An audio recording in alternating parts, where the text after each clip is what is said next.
Niger asks U.S. to deploy armed drones against militants.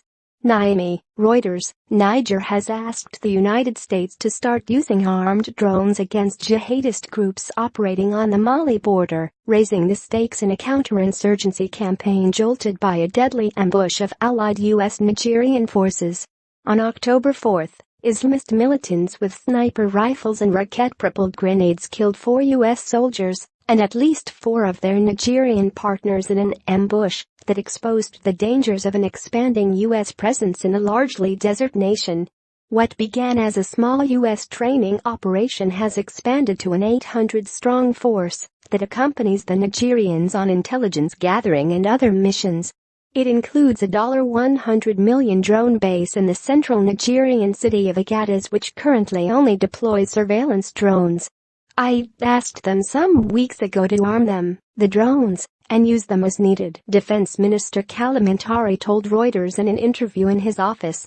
Asked if Washington had accepted the request, he said, "Our enemies will find out."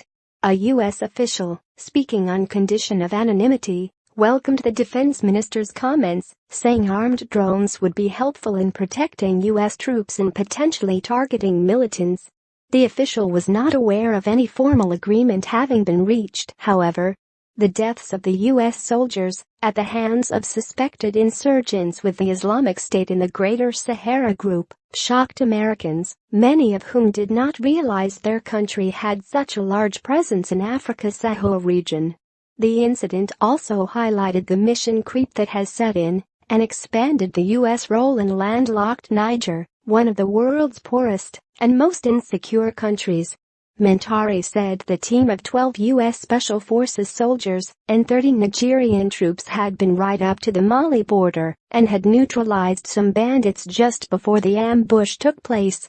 He declined to give further details.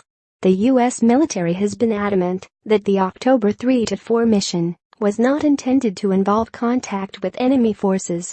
Mentari said the U.S. Nigerian contingent came back to Niger, they greeted the population, they gathered intelligence, and it was inside the country, when they didn't expect anything, that the attack happened. U.S. forces do not have a direct combat mission in Niger, but their assistance to its military does include intelligence, surveillance and reconnaissance in their efforts to target violent Islamist organizations. However, Mentari was clear he saw them as close partners. "The Americans are not just exchanging information with us. They are waging war when necessary," he said. "We are working hand in hand. The clear proof is that the Americans and Nigerians fell on the battlefield for the peace and security of our country." A growing U.S. role in Niger could prove unpopular both with Americans, many of whom are tired of costly and sometimes deadly foreign adventures, and in Niger, whose citizens have mixed feelings about foreign forces on their soil.